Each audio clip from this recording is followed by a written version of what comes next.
Hi friends, my name is Jordan.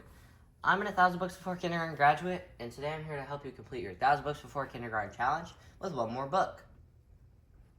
No matter how far you are into the challenge, friends, maybe you're on your first book, 50th book, 100th book, 500th book, or maybe you're right there completing that 1,000 book milestone.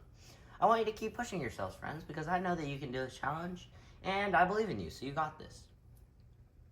Now let's get started with the story. Today we're going to be reading Stone Soup by Marcia Brown. And if you have the copy of the book, make sure to please follow along. Let's get started. Stone Soup.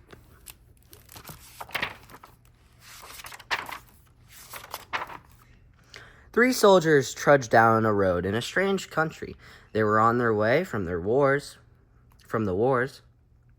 Besides being tired, they were hungry. In fact, they had eaten nothing for 2 days.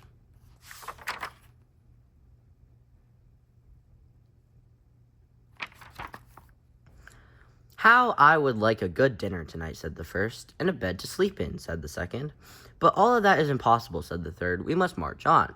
On they marched. Suddenly, ahead of them, they saw the lights of a village. "Maybe we'll find a bite to eat there," said the first. "And a loft to sleep in," said the second. "No harm in asking," said the third.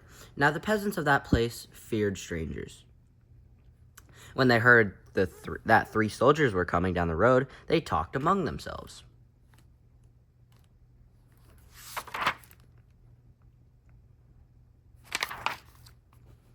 "Here come three soldiers. Soldiers are always hungry, but we have little enough for ourselves." And they hurried to hide their food. They pushed sacks of barley under the hay in the lofts. They lowered buckets of milk down the wells. They spread old quilts over the carrot bins. They hid their cabbages and potatoes under the beds. They hung their meat in the cellars. They hid all they had to eat. Then they waited.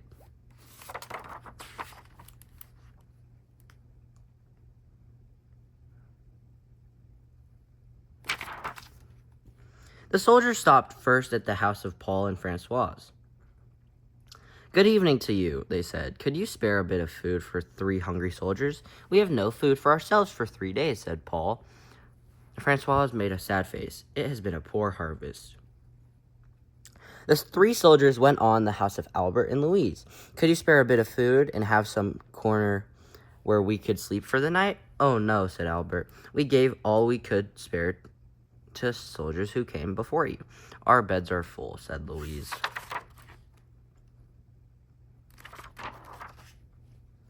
At Vincent and Marie's, the answer was the same. It had been a poor harvest, and all the grain must be kept for seed. So it went all through the village. Not a peasant had any food to give away. They all had good reasons. One family had used the grain for feed. Another had an old, sick father to care for. All had too many mouths to fill.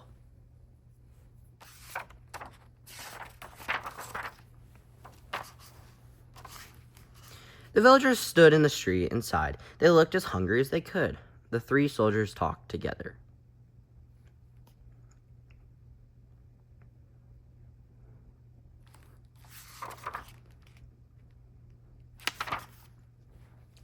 Then the first soldier called out, "Good people," the peasants drew near. "We are 3 hungry soldiers in a strange land. We have asked you for food, and you have no food. Well then, we'll have to make stone soup." The peasants stared. Stone soup? That would be something to know about.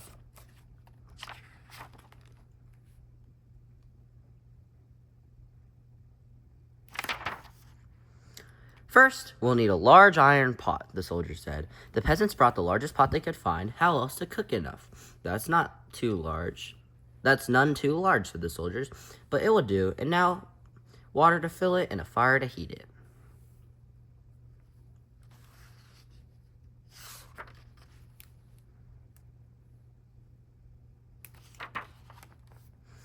It took many buckets of water to fill the pot. A fire was built on the village square, and the pot was set to boil.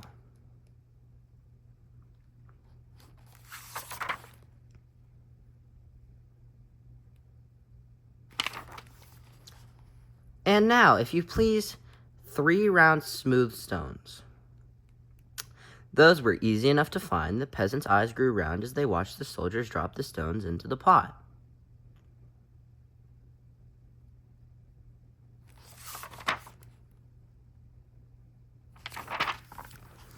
Any soup needs salt and pepper, said the soldiers as they began to stir. Children ran to fetch salt and pepper.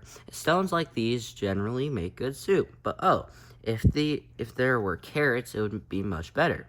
Why, I think I have a carrot or two, said Francoise. And off she ran. She came back with her full apron full of carrots from the bin beneath the red quilt.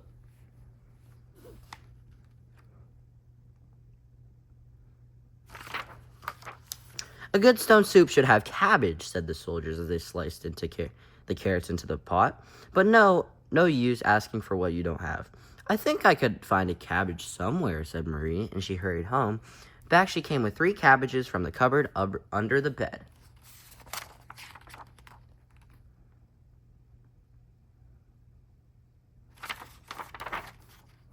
If only we had a bit of beef and a few potatoes, this soup would be good enough for a rich man's table. The peasants thought that over. They remembered their potatoes and the sides of beef hanging in the cellars. They ran to fetch them, a rich man's soup, and all from a few stones. It seemed like magic.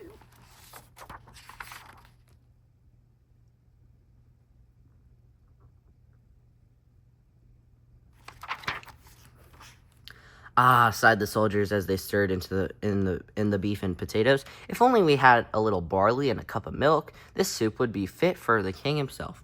Indeed, he asked for just such a soup when last he dined with us. The peasants looked at each other. The soldiers had entertained the king. Well, but no use asking for what you don't have, the soldiers sighed. The peasants brought their barley from the lofts. They brought their milk from the wells. The soldiers stirred the barley and the milk into the steaming broth while the peasants stared.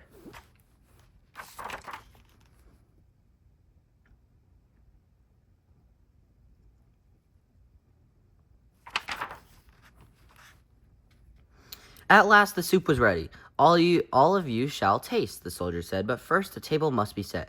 Great tables were placed in the square, and all around were torched light torches.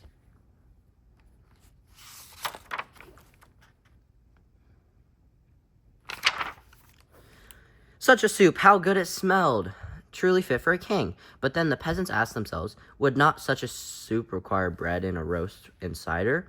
So soon a banquet was spread, and everyone sat down to eat. Never had there been such a feast. Never had the peasants tasted such soup, and fancy made from stones.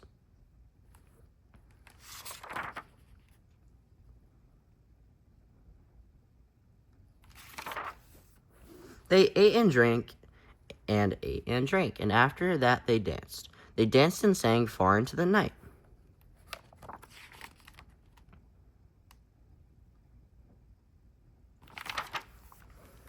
At last they were tired. Then the 3 soldiers asked, is there not a loft where we can sleep? Let 3 such wise and splendid gentlemen sleep in a loft. Indeed, they must have the best beds in the village.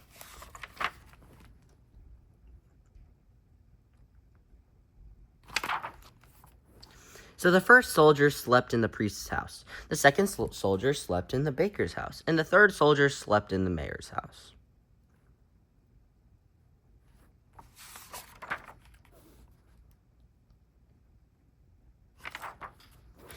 In the morning, the whole village gathered in the square to give them a send-off. Many thanks for what you have taught us, the peasants said to the soldiers. We shall never go hungry now that we know how to make soup from stones.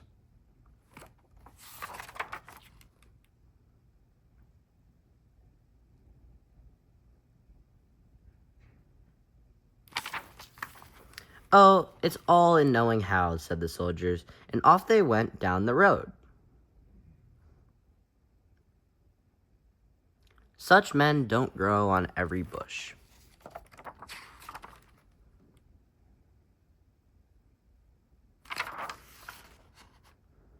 The end. Thank you guys so much for listening to Stone Soup, and please make sure to leave a comment down below to let us know how you liked the book, and if there's any future books that we can read to help you complete your 1,000 Books Before Kindergarten challenge. Thank you guys for listening. Bye!